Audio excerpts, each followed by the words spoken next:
S Prashant, ನಾವು ಹೆಂಗೂ ರಾಜ್ಯಾಧ್ಯಕ್ಷರ ವಿರುದ್ಧ ಬಂಡೆದ್ದಿದ್ದೀವಿ. ಈಗ ರಾಜ್ಯಾಧ್ಯಕ್ಷರು ಪದಾಧಿಕಾರಿಗಳ ಆಯ್ಕೆ ಮಾಡ್ಕೊಳ್ಳಿ ಬಿಡಿ ಅಂತ ಬಿಟ್ಟುಬಿಟ್ರೆ ಬಂದ ಅವಕಾಶ ತಪ್ಪಿಸ್ಕೊಂಡಂಗೆ ಆಗುತ್ತೆ ಇವರು. ಅಜಿತ್, ನನಗನ್ಸುತ್ತೆ ನೋಡಿ, GM ಸಿದ್ದೇಶ್ ಮತ್ತು BP ಹರೀಶ್ ಲೋಕಸಭಾ ಚುನಾವಣೆಯ ನಂತರ BJP ಕಾರ್ಯಾಲಯಕ್ಕೆ ಬಂದು ಸಭೆಯನ್ನು ನಡೆಸಿರ್ತಕ್ಕಂಥದ್ದು ಅದೊಂದು ಸಿಗ್ನಿಫಿಕೆಂಟ್ ಆಗಿರ್ತಕ್ಕಂಥ ಬೆಳವಣಿಗೆ.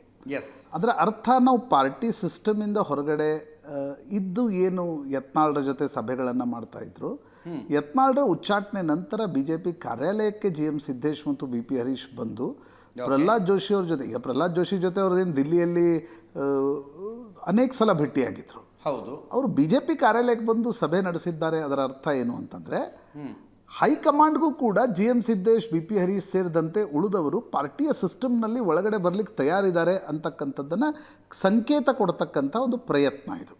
ಇಲ್ಲದಲ್ಲಿ ಪ್ರಹ್ಲಾದ್ ಜೋಶಿ ಅವರು ದಿಲ್ಲಿ ಮನೆಯಲ್ಲಿ GM ಸಿದ್ದೇಶ್ ಎಷ್ಟು ಸಲ ಹೋಗಿರ್ಲಿಕ್ಕಿಲ್ಲ.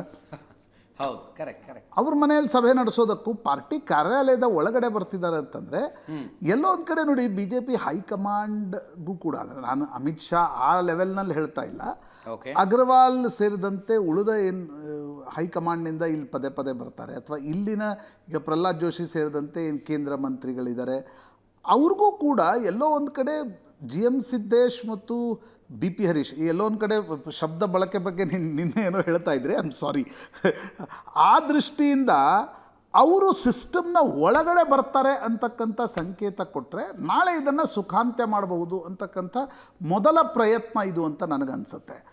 ಅದರಲ್ಲಿ ಟರ್ಮ್ಸ್ ನಿಶ್ಚಿತವಾಗಿರ್ತದೆ. That is politics Ajit. ಹೌದು ಹೌದು. ವಿಜೇಂದ್ರ ಈಗ ಯಾವುದೋ ಒಬ್ಬ ಜಿಲ್ಲಾಧ್ಯಕ್ಷರ ನೇಮಕಾತಿ, ಅದು ಯಾವತ್ತಿಗೂ ಕೂಡ ವಿರುದ್ಧ ಇದ್ದವ್ರು ಮಾಡೋದು ಹಾಗೆ, ಮೊದಲೊಬ್ಬರನ್ನು ಮಾಡಿಬಿಡೋದು, ಓಕೆ, ನಂತರ ಅವ್ರು ಬರ್ತಾರೆ ಮಾತುಕತೆಗೆ, ಅವಾಗ ಅವ್ರು ಹೇಳಿದ್ದನ್ನು ಆ ಹೆಸರು ಮಾಡೋದು. ಅಂದರೆ 2 ಹೆಜ್ಜೆ ಮುಂದೆ ಇಟ್ಟು 1 ಹೆಜ್ಜೆ ಹಿಂದೆ ಇಟ್ಕೊಂಡು ಇದನ್ನು ಅನೇಕ ಬಾರಿ ಪಾಲಿಟಿಕ್ಸಲ್ಲಿ ಮಾಡಲಾಗತ್ತೆ.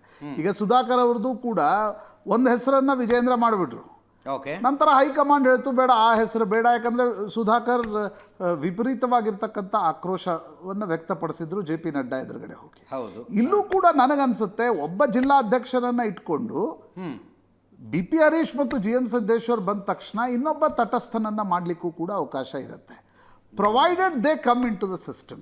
ನನಗನ್ಸುತ್ತೆ ಆ ಪ್ರಯತ್ನದ ಭಾಗವಾಗಿ ಈ ಸಭೆಗಳು ನಡೀತಾ ಇದ್ದೇವೆ ಹೊರತು ತಟಸ್ಥ ಬಣ ಮತ್ತು ರೆಬೆಲ್ಸ್ ಸೇರ್ಕೊಂಡು ಏನೋ ಮಾಡ್ಲಿಕ್ಕೆ ಹೊರಟು ಬಿಡ್ತಾರೆ ಅಂತಕ್ಕಂಥದ್ದು ತುಂಬ ಪ್ರೀಮ್ಯಾಚೂರ್ ಅಂತ ಅನ್ಸುತ್ತೆ. ಎಕ್ಸಾಕ್ಟ್ಲಿ. ಅಂದರೆ ಇವತ್ತು ಇವರು BJP ಕಚೇರಿಯ ತನಕ ಬಂದು ಸಭೆ ಮಾಡಿದ್ದು ವಿಜೇಂದ್ರರಿಗೆ ಒಂದು ರೀತಿಯ ಸಮಾಧಾನಕರ ಸುದ್ದಿ ಅಂತನಾ? ಡೆಫಿನೆಟ್ಲಿ.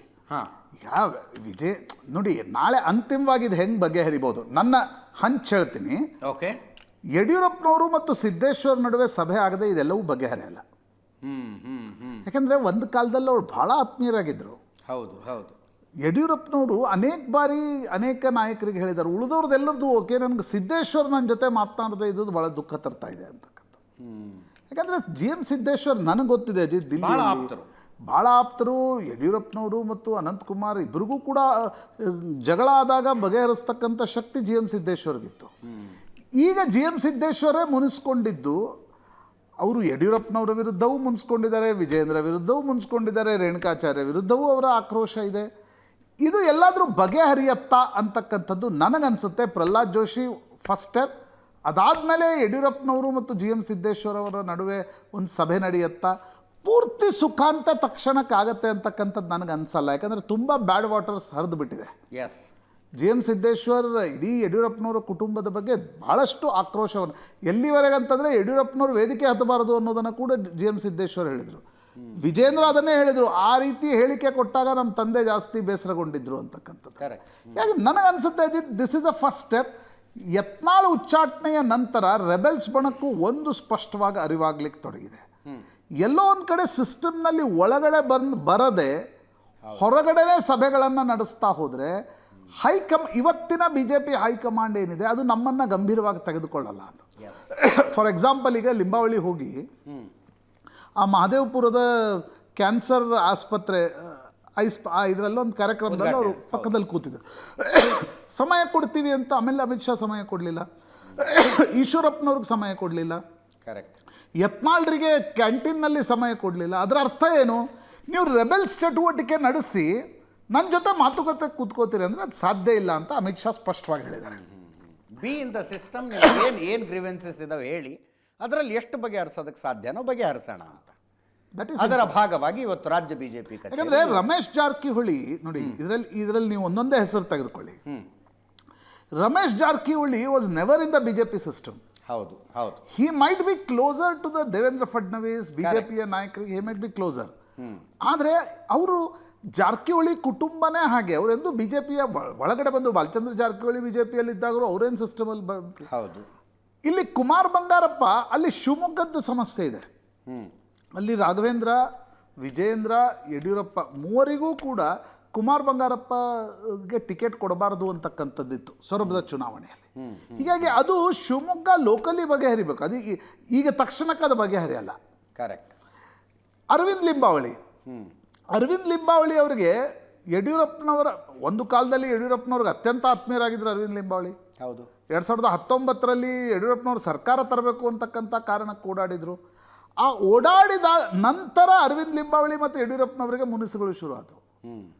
ಹಾಗಾಗಿ ಇವು ಎಲ್ಲವೂ ಪ್ರತ್ಯೇಕವಾಗಿ ನೋಡಲಾಗತ್ತೆ. ಆದರೆ ಇಲ್ಲಿ GM ಸಿದ್ದೇಶ್ವರ್ ಏನಿದ್ದಾರೆ, ಅವರನ್ನು ಏನಕ್ಕೇನ ಪಾರ್ಟಿಯಲ್ಲಿ ಉಳಿಸ್ಕೊಳ್ಬೇಕು ಅಂತಕ್ಕಂಥ ಚಿಂತೆ RSSಗೂ ಇದೆ, BJPಯ ನಾಯಕತ್ವಕ್ಕೂ ಇದೆ. ಈಗ ನೀವು ಯಡಿಯೂರಪ್ಪ ಮತ್ತು ವಿಜೇಂದ್ರ ಇಬ್ಬರನ್ನು, ನಾನು ವಿಜೇಂದ್ರ ಅವ್ರ ಇಂಟರ್ವ್ಯೂ ಕೂಡ ಶಿವಮೊಗ್ಗದಲ್ಲಿ ಮಾಡಿದೆ, ಎಲ್ಲೂ ಕೂಡ ಅವ್ರಿಗೆ ಸಿದ್ದೇಶ್ವರ್ ಪಾರ್ಟಿಯಿಂದ ಹೊರಗಡೆ ಹೋಗಬೇಕು ಅಂತಕ್ಕಂಥದ್ದಿಲ್ಲ. ಸಿದ್ದೇಶ್ವರ್ ಅವ್ರಿಗೂ ಕೂಡ ಅಲ್ಲಿ ಶಾಮನೂರು ಶಿವಶಂಕರಪ್ಪನವ್ರು ಇರೋದ್ರಿಂದ ಅವ್ರಿಗೂ ಏನೋ ಬೇರೆ ಪೊಲಿಟಿಕಲ್ ದಾರಿಗಳಿವೆ ಅಂತಕ್ಕಂಥದ್ದಿಲ್ಲ. ಆದರೆ ಮುನಿಸು ಇಷ್ಟು ದೊಡ್ಡದಾಗಿದೆ, ಅದನ್ನು ಬಗೆಹರಿಸೋದು ಹೇಗೆ ಅಂತಕ್ಕಂಥದ್ದು ನನಗನ್ಸುತ್ತೆ. ಅವ್ರ ಪಾರ್ಟಿ ಆಫೀಸಿಗೆ ಬಂದಿದ್ದು is a first step towards reconciliation. Right. ಆಗತ್ತಾ? We don't know. ಎಸ್.